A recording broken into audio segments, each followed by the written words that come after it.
what you think, as far as, your time in this business, what you think has been your biggest sacrifice? We just talked about. Time. Yeah. My time. My actual time. Mm-hmm. Time with my family. Mm-hmm. That's been my biggest sacrifice. It's like I haven't been able to spend. I done missed a lot of things, a lot of events, a lot of going to this party, hanging with this like just not being able to hang with my friends and my wife and my kids. That's the biggest sacrifice. Mm-hmm. Like, 'cause sometimes you be like, man, all I want to do is chill, but you gotta get up and go. You know what I'm saying? You gotta go to the next show. You gotta go to the next meeting. You gotta go do something. You know what I'm saying? So that's why anytime I can, I try to bring my family with me. Mm-hmm. I feel that, and I've felt that on numerous, even just regular things. I do. I'm an MMA fighter as well, so even just Oh, you got the man. Yeah, going to the gym. Like I go to the gym like I knew 4 or not to 5. miss this interview. He gonna catch me. I just. I was like, oh shit, bro, no, my fault, bro. I'm sorry. I'm just saying, bro. Like, going forward, I be going 4 or 5 days to the gym. Like sometimes I just be like, yo, my body is hurting. It's just, I feel that. You gotta make that, like, you gotta make that sacrifice in order, because you know that, like, if you ain't doing it, somebody else is. Mm-hmm. You know what I'm saying? Exactly. And then somebody else gonna do what you ain't gonna do, and get where you supposed to be. Exactly. So you gotta take what's yours. You gotta get up there and go get it. So you gotta sacrifice it. Like, damn, I know my arm's tired. I can't do no more push-ups. Let me do one more. Mm-hmm. You know what I'm saying? Like that's a different type of type. That's mental and physical. Yeah. Boy, the thought process of be able to think and that's what actually helps me within a lot of the things I do, is just like to be able to think within tough situations, just to be able to think clearly within the worst situation possible. Like I believe like when it just getting punched in the face repeatedly, and be able to think, all right, what do I have to do next? Right. That has helped me as well. Right. To get up out of this position. That's really dope, because pressure don't bother you. Yeah. You know what I'm saying? And when you get to a point pressure don't bother you, can perform at the same level anytime. That's the dopest shit in the world. Right. Like, I like pressure. Yeah. You know what I'm saying? I like it. Mm-hmm. You know what I'm saying? So you make it perform. Yeah. Or it folds you. Yeah. I seen them fold. Yeah. I done seen them fold under pressure. Yeah. Some people, and it is some people, they stand, they like, even what you doing though is dope, because if you in MMA, you go on become very successful with that, and then you did like this, setting you up for life after. Right. And like, you gonna be able to interview all the fighters. Right. And, you know what I'm saying? Yeah. And exactly. get a commentating spot somewhere. Right. Yeah, this is dope. I appreciate it. And so, well, speaking about just going about the whole artistry and everything like that. What's the process of breaking the artist? You talked about Tusi, about 2-3 years it took to get that out. I think how does that? I think with any artist that has like real sustainability, I think the more talented they are and the bigger that they have to the ability to become, the longer for some reason the process is going to take. Because most of the time, people that are set up to be big and game changers, they bringing something new. So it's all about educating. So you have to so the all the time beforehand that you're putting in, the work that you're putting in, is educating people to their sound and getting people used to their voice and understanding who they are as an artist. So it's like an education process. So it's going to be tons of free music given away, tons of free events they're going to have to do. It's like, because it's the education process. Like for instance, like this board, like you had to be educated on what to do in order to get it. But this board was probably like, maybe you bought it this year, maybe it came to market last year, but it probably was like a 4-year process. Probably the idea was 2-3 years before that, and then they had to educate the market on, like, look, this is great for podcasters. This is, you know what I'm saying, and do certain things, give away some to some big podcasters, let you be able to see it in some videos, and stuff like that. Like, and that's what you got to do with artists, because they're a product. So you got to educate the market on them in order to make sure that people are aware. Rules of marketing. You see something 7 to 10 times before you realize, before you even notice that you've seen it. Yeah.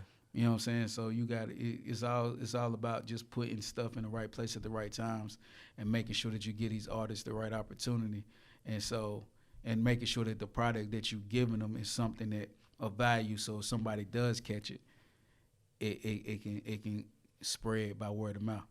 Because you don't want nothing that's gonna be forced. You know what I'm saying? That's our biggest thing. Like we don't force stuff. We don't fake numbers. We don't do none of that because you ain't fooling nobody but yourself. And in this game, all you need is fans. So, and the fans can do everything for you. They empower you. So you gotta build it the right way. I never heard a take like that. That was a really interesting take on that actual process. That was God again, you know. And then actually, so we'll go to the Social Currency Enterprise. What was the premise of this whole creation of this label that you CEO of? So Social Currency Enterprise, the whole premise behind it was like, it was artists that I felt like have superstar potential. They have the ability. They have the music. Really, they all had the music, the superstar ability to make music. But I feel like they are not all the way developed in different areas. So the job of Social Currency is to develop even more. So South Coast Music, we develop, but but it's like we let the artists, we develop artists that's already kind of like yeah. So we more or less develop on the business end. Social Currency is more or less developing on the art end and making sure that everything matches. So making sure that they look matches the sound matches the socials match the on stage persona, making sure that everything coincides and just creating that system. And so that's what Social Currency was about. And it's about making it and doing it in a way that people are going to talk about what we're doing. I look up to Berry Gordy. You know what I'm saying? Like I wanted to be able to create Motown of the digital age. But what Berry Gordy did was he took the assembly line approach with music, with artists. So he was like, he'll take an artist, take a Diana Ross and say, okay, I got a songwriter. I'm going to put you with this songwriter because you got this type of voice. They write these type of songs. All right, cool. We're going to take this song, put it through quality control, take your best 5 songs, see which one is going to put them in a room full of people, see who likes it the most. We're going to put you with this person, show you how to perform. We're going to put you with this person, show you how to interview and get you media trained. Like, that's what we do with Social Currency. We do all of that. It seems like you have a diverse lineup too, as well. Was that by happenstance, or did you already know? I have my dream lineup. Yeah, like Social Currency is my dream lineup. I always say if I could do this, and I would want to take these artists because all of these artists are artists that people knew was dope, but kind of looked over. And I wanted to be able to say, no, y'all, that's because y'all are lazy. I'm gonna show y'all what taking the time out to develop artists really, really do and really get you. And that's why we gonna have the Motown of the digital age. Motown had Stevie Wonder, Michael Jackson, Marvin Gaye, Smokey Robinson, Diana Ross, The Temptations, all at one time. You know what I'm saying? So that's what we creating. You know what I'm saying? So it's gonna be you're gonna be able to say like, oh my God, these guys are controlling the market. Right. And that's the whole goal. On a different topic, is Shorty Scott the high pitched dude? Is he signed with you guys? Yeah. SCMG or a Social Currency? He's the only artist that signed with both. Oh wow! I heard that song and it just goes out of it. You just keep hearing it. I just keep hearing it and keep hearing it. And I was like, what? And I was like, I thought it was just a song that somebody had just created it. But then I'm seeing it just keep going over and over. You just keep scrolling. I just keep hearing it, and then I see that Cardi B had posted it as well. Yeah, and we put Offset on the remix. Yeah, and you put Offset on the remix. How did that even? I just called up Jay Rich, Offset engineer, which is my guy, and I was like, "Hey man, I got this song. It'd be dope if we could get Offset to jump on it." All right. Set jumped on it. He was just happened to be with him. Set jumped on the phone. I was like, "Nah, I'll do that." You know what I'm saying? So it just worked like that. We went to Atlanta. No, we went to L.A. We did it in L.A. Is his voice really like that? No. Yeah, that's his voice. That's his voice. Yeah, but like, he don't talk like that on a regular. Okay, That's just okay. that's his rap voice. Okay, that's what I thought. It was kind of like a shock factor, like when Thug came out. Like when I first heard, that's his favorite rapper. So if you ask him who he feel like the GOAT is he gonna tell you the greatest of all times is Thug. As soon as I heard Thug, I first heard Thug with Pee Wee Longway. I was like, who is this? Just this voice sounding like this, like it's it was crazy because, and that's his thing. He wanna show you, like, he wants you to get past. He wants you to fall in love with his music, so you get past the voice, so you can see how he really spitting. And you know what I'm saying? And which is actually, I think I don't got past the voice. So when I listen to music now, they just saying it's like oh shit, this is hard. You know what I'm saying? Yeah. Like, he dope. He's a talent, man. He's a genius. I'm telling you, all these artists around us are just like, they special. They gonna all bring something different to the game. And your son actually is signed with you as well? Yep, say the GOAT. He actually the president of Social Currency. You know what I'm saying? So he actually, and that's another thing. Social Currency will be his and my daughter's. You know what I'm saying? When they're gonna be able to keep it going on, and keep it black.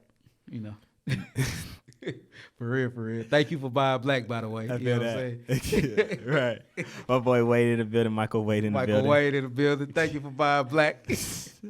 And so how do you feel that, he's in this game with you and he actually looks up to you? How does that make you feel as a father and as a music exec? It sounds when you say it like that, it sounds great. But it's probably the most challenging relationship out of them all, because I believe in him so much. But sometimes it's hard for me to take the dad hat off, or am I the CEO hat? You know what I'm saying? Like, which hat to wear? So like it's the dopest thing when it's flowing. But when I want to say something as a dad, it's like, you know what I'm saying? It kind of is hard. But when I want to, so like it's just finding that balance. So it's really dope, but it's a complicated dynamic. You know what I'm saying? But it's the dopest shit ever, watching him become what he's becoming, and knowing that at the end of the day, like literally, I know for a fact, 10 years from now, he's gonna be everybody in the world's favorite rapper ever. He's gonna go down like he's gonna change the game. He is gonna be to the rap game what Steph Curry is to the NBA. Yes, sir. So, and we got and for the labels, that's for the label and your labels that's coming out. You got a whole bunch of artists that's coming out. Got some rollouts coming out. All right. Hot Boy Shaq. Lil Jon 4K. 4K or no way. What's kind of like on the horizon? Like everybody is dropping between now and